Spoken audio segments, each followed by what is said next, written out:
안녕하세요. 여러분 백영기 목사입니다. 오늘 여러분들과 함께 사무엘하 살펴보도록 하겠습니다. 여러분 다윗의 족적 그러니까는 사무엘서에 나오는 다윗의 전체적인 여정을 한번 이렇게 주의 깊게 꼼꼼히 살펴보는 것이 여러분들에게 큰 도움이 됩니다. 왜냐하면 하나님께서 다윗의 삶의 여정을 성경에 다 기록을 해 놓으셨어요. 근데 그 기록의 목적이 다윗 얘 나쁜 애다 이런 게 아니라 하나님이 우리에게 하고 싶으신 말씀이 있는 건 거예요. 하나님은 우리의 부족한 삶, 조금 과하게 표현하면 진흙탕과 같은 인생 속에서도 하나님이 절대 구원의 손길을 놓고 있지 않다라는 겁니다. 전체적인 사무엘서에 보면 다윗이 하반기에 나이를 먹어갈수록 레임덕을 넘어서 무기력함이 나타나고, 그리고 무기력함을 넘어서 다윗은 자기의 아들들의 구테타와 죽음을 경험해요. 손주들도 죽고요. 일단 우리가 잘 알다시피 밧세바의 뱃속에 있었던 아이 죽었고요. 암놈 죽었죠. 그 다음에 아비가일 둘째 아비가일의 아들도 죽은 것으로 추정이 되죠. 그리고 압살롬도 나중에 죽게 되죠. 우리가 아는 것만 해도 4명이 죽습니다. 그 중에 하나는 형을 죽였고요. 그리고 또 하나는 다윗의 오른팔 되는 장수의 손에 죽었어요. 압살롬이죠. 만약에 압살롬이 요압에 의해서 죽지 않았다면 다윗이 죽었을 겁니다. 그러니까 다윗 입장에서는 자기의 인생이 무언가 이렇게 이야기하기 참 어려운 복잡 다사다난, 그리고 젊었을 때는 생각이 간단했어요. 하지만 나이 먹어 갈수록 모든 것에 대한 시작과 끝, 누구의 책임 여부가 애매해지는 그런 인생을 경험합니다. 근데 이 인생이 성경에 나와 있는 목적이 있어요. 하나님은 이러한 다윗의 인생 속에서 숨어 계시지 않고 멀리 계시지 않고 하나님이 섭리로서 다윗을 이끌어가고 있다라는 거예요. 그 얘기는 무슨 얘기냐? 우리 인생이 어쩔 때는 때로는 혼탁해 보이고, 어쩔 때는 형제, 자매, 그리고 나와 가까운 사람들과 원치 않는 애매한 상황에 놓일 때가 있어요. 그때 우리는 하나님이 계시지 않은 그러한 느낌을 많이 받고요. 평생 동안 내가 옳게 살았다라고 느꼈는데 내가 예상치 못하는 배반과 그러한 상처를 받을 때 하나님이 없다라고 우리는 느끼기 마련입니다. 목사도 마찬가지예요. 그런데 그러할 때 하나님이 다윗의 인생에 내가 한 번도 눈을 돌린 적이 없고 네 인생에도 내가 함께하고 있다. 이 메시지를 사무엘서가 이야기를 하는 겁니다. 그럼 방점은 뭐냐? 그러한 진흙탕 같은 인생 속에서 하나님을 바라보고 있는 자와 바라보고 있지 않는 자의 차이인 겁니다. 제가 방금 진흙탕이라고 얘기를 했습니다. 진흙탕 안에서 하나님을 바라보는 것이 다윗이고, 그게 하나님이 원하시는 길이에요. 결과적으로 지금 사무엘하에 나와 있는 모든 기록은 역으로 생각하면 솔로몬이 왕이 되어 가기 위한 전초적 증상인 건 거예요. 거꾸로 읽으면. 물론 우리는 시대적으로 그렇게 읽어 내려가지 않습니다. 우리는 성경 공부를 하기 때문에 차근차근 시간의 순서대로 가지만 하나님의 섭리와 하나님의 계획하심으로 놓고 보면 솔로몬으로 이어지는 그 과정에 놓여져 있는 건 거예요. 하나님은 섭리를 이루신 거고 인간들은 자기의 탐욕에 빠진 겁니다. 하지만 하나님은 인간들의 탐욕에 빠지는 순간이라 하더라도 하나님의 실패로 가지 않아요. 이게 또 무엇을 우리에게 이야기를 하느냐? 하나님이 우리가 탐욕 속에 휩싸인다 하더라도 우리를 구원하는 구속사, 구원해주는 역사의 흐름을 하나님이 놓치시지 않는다라는 그 메시지를 갖고 있어요. 그래서 하나님의 말씀인 성경은 곰 씹어보고 기도해보고 다시 생각해보고 다시 연구해보고 할수록 하나님의 분명한 뜻이 드러나는 묘한 신비를 가지고 있는 게 성경입니다. 그러한 차원에서 오늘 사무엘하 16장 1에서 23절도 변함없이 진흙탕적인 모습이 나와요. 다윗이 퇴각할 때 시바라는 종이 나옵니다. 이 시바는 누굽니까? 무비보셋, 사울의 아들인 무비보셋. 이 무비보셋이 성경 기록에 의하면 사울이 죽었을 때 유모가 급히 피난시키다가 다리를 절게 돼서 떨어져 가지고 그러니까 어렸을 때 이제 아이를 떨어뜨린 거죠. 근데 아이가 이제 고관절이나 이런 게 뼈가 아마 뒤틀렸지 않겠나 싶습니다. 그러고 나서 이제 그게 고착이 돼서 평생 다리를 이렇게 저는 이게 성경이 이야기하는 메시지는 뭐냐면 그 당시에 신체가 완전하지 않은 자는 왕으로서의 자격이 없었어요. 지금은 우리가 그걸 이해할 수 없는 시대고 신체가 불완전한 사람이 대통령이 되는 시대를 살고 있지만 성경 시대에는 신체가 일단 불완전하면 왕으로서의 필수 자격이 떨어집니다. 그 무비보셋은 왕권으로서의 가치가 좀 떨어지는 사람인 건 거예요. 그렇기 때문에 다윗에게 큰 위협은 안 되지만 사울의 유일하게 남은 다윗의 적자이기 때문에 사울의 적자이기 때문에 무비보셋을 요나단을 생각해서 사울이 가까이 두곤 했었죠. 그 무비보셋을 지키라고 한 종이 시바입니다. 이 시바는 종이라고 표현되지만 사실은 중산층 이상쯤 되는 건 거예요. 시바도 자기 밑에 부리는 종이 10명 있습니다. 근데 다윗의 집안의 종이니까 이 시바는 어떻게 보면 베냐민 계열인 거죠. 베냐민 지파. 그리고 사울의 그 집안에 있는 세력간 건 거죠. 이 시바 보고 무비보셋을 섬기라고 했어요. 근데 이 시바가 와서 다윗에게 퇴각할 때 조금 도와줍니다. 그리고 다윗에게 호의를 표해요.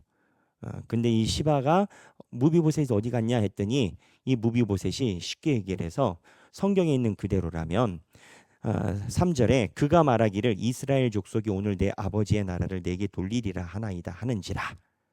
그러니까 무비보셋이 지금 쿠데타가 압살롬이 다시 나에게 왕위를 주지 않겠느냐, 다윗보다는 대접을 잘해주지 않겠느냐, 정치적인 생각으로 안 온다라는 거예요.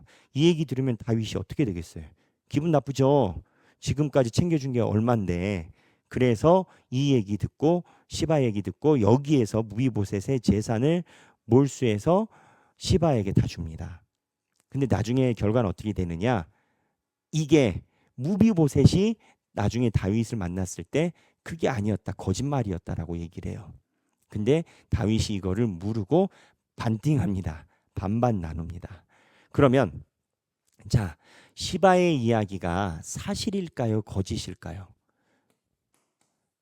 무비보셋에 대해서 험담한 게 사실일까요, 거짓일까요? 성경은 이거에 대해서 크게 짚지 않아요. 근데 여기에서 나오는 다윗의 모습이 있어요.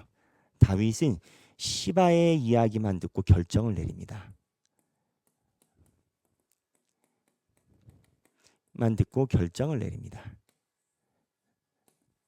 다윗이 예전엔 안 그랬거든요. 뭔가 다윗이 지금 다른 모습을 보이고 있어요. 그래서 여기에 시바에 관련된 이야기가 있고, 그 다음에 두 번째 이제 시므이가 나옵니다.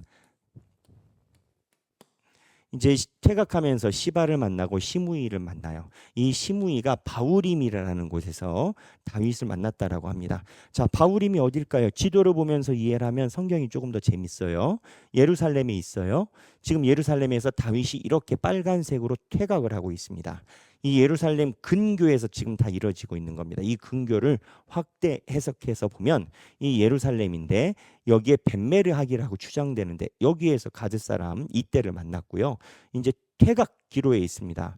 퇴각을 하다가 보면은 여기 바후림으로 추정되는 곳이 예루살렘 근교에 있습니다.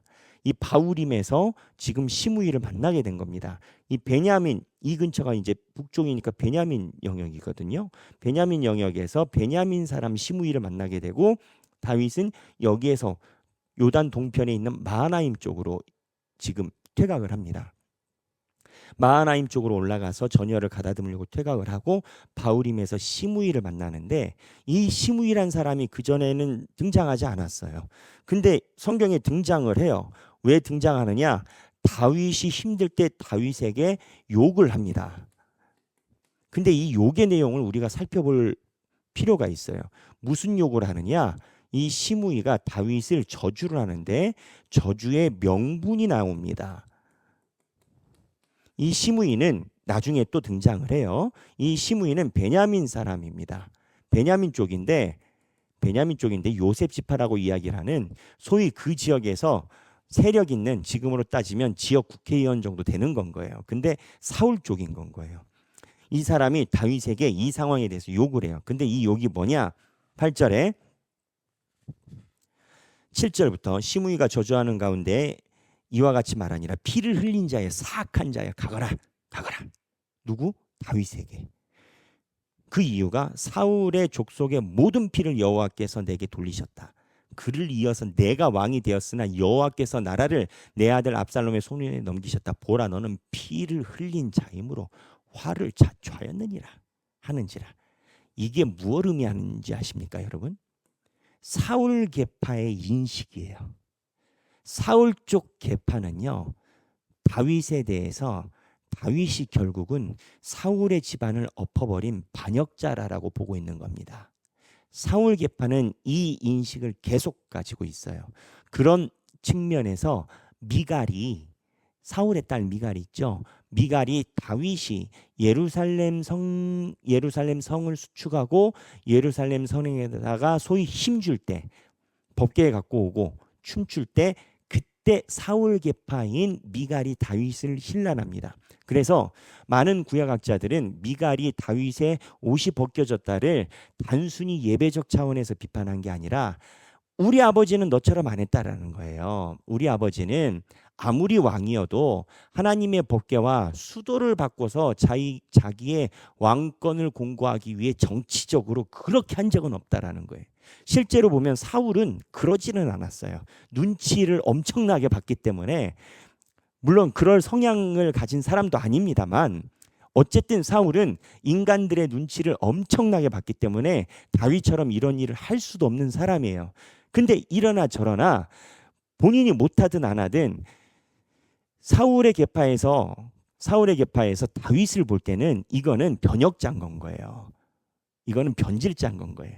하나님에 대한 법궤도 지가 마음대로 옮겨놓고 수도도 지 마음대로 없던 성을 하나 만들어가지고 예루살렘 해놓고, 그리고 사울 계파에서는 아무리 다윗이 아니고 우리는 블레셋에 있고 그런 마음이 없었다 하지만 언제나 의혹의 눈으로 다윗을 봤던 거 아니겠어요. 네가 만약에 그렇게 선하다면 너를 따르는 600명의 군인은 뭐냐? 너는 왜 유다 지역에서 계속 유리방랑하는데 군대 풀고 들어와? 라고 이제 그런 인식을 갖고 있었지 않겠어요.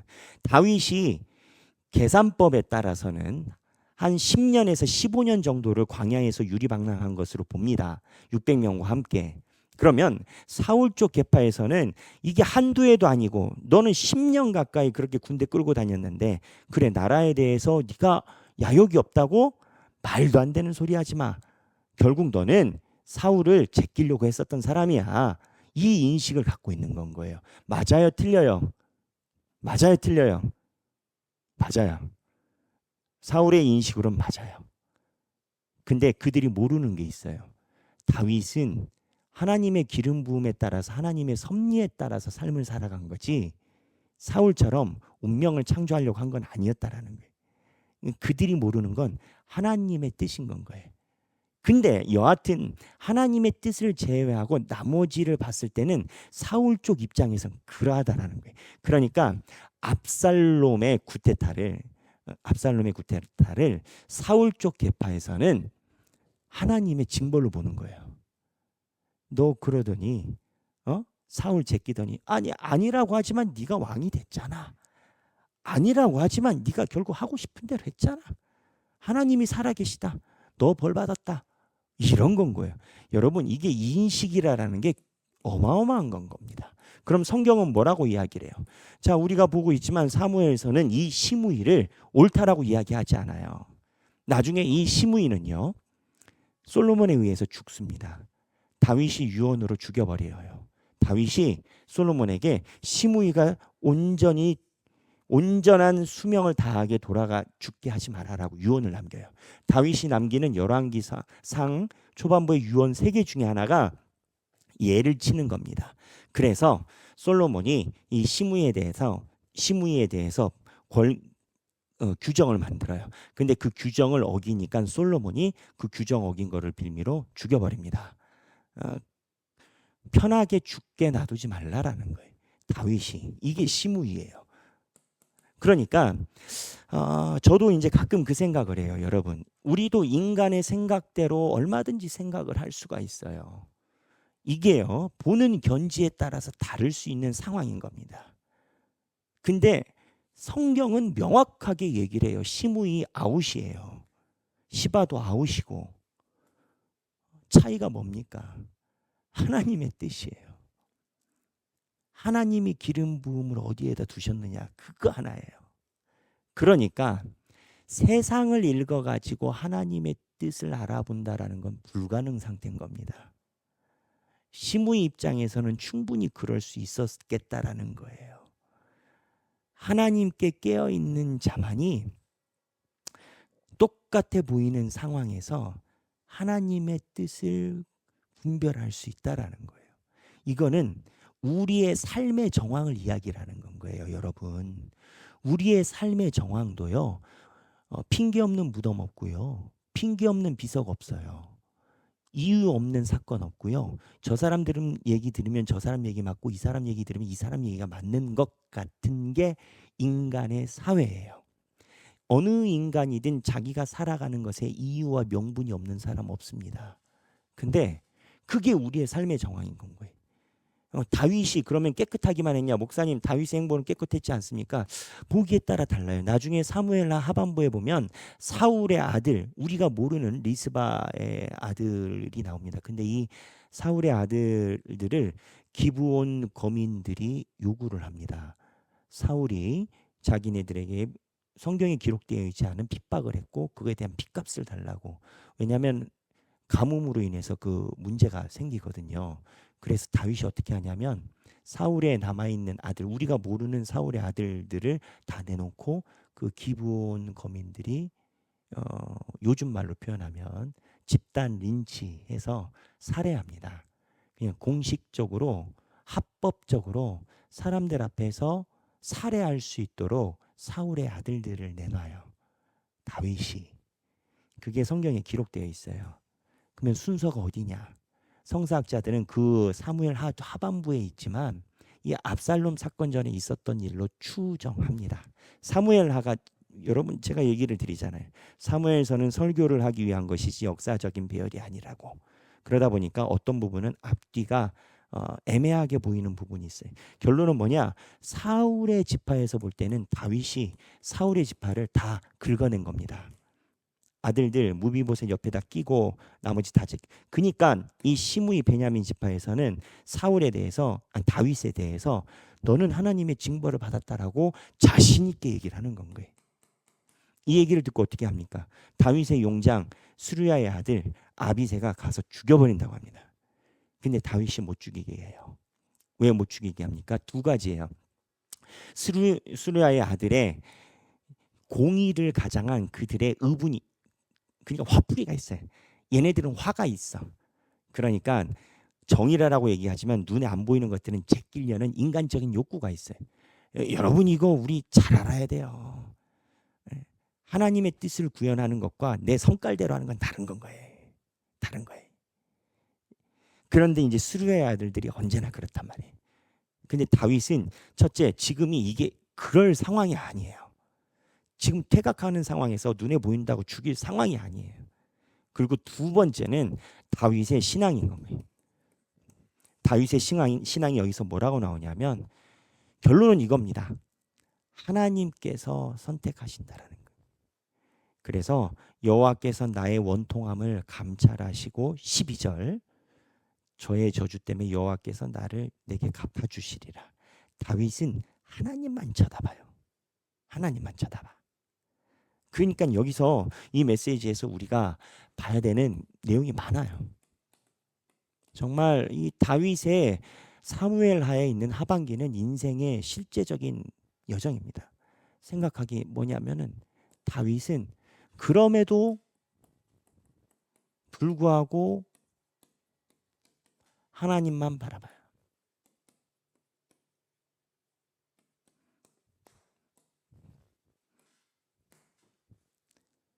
다윗의 인생에 대한 자기의 인식은 어떠했을까요? 만약에 무조건 억울하기만 하고 정의에 관련된 입각이라면 시므이 죽여버렸을 겁니다. 근데 다윗은요, 지금 그게 길이 아니라라는 걸 알아요. 하나님 손에 달렸다라는 거예요. 조금 더 과하게 얘기를 하면 다윗이 부하들한테 얘기하지 못하는 본인의 자책이 있는 건 거예요. 그렇게 안 해 보이고 그렇게 않다라고 했지만 사실은 사울의 아들들 처리부터 무비보셋부터 해가지고 다윗이 말 못하는 무언가가 있는 거예요. 그러니까 다윗은 하나님의 손이 아니면 안 되겠다라고 판단한 거예요. 목사님 그 상황 되면 다 그렇게 하지 않을까요? 그러지 않아요. 제가 설교 때 매번 얘기를 하지만 IMF 왔다고 다 교회로 오지 않았습니다. 그럼 대한민국 전 국민이 다 교인이었을 겁니다. 다윗의 장점은 이건 거예요.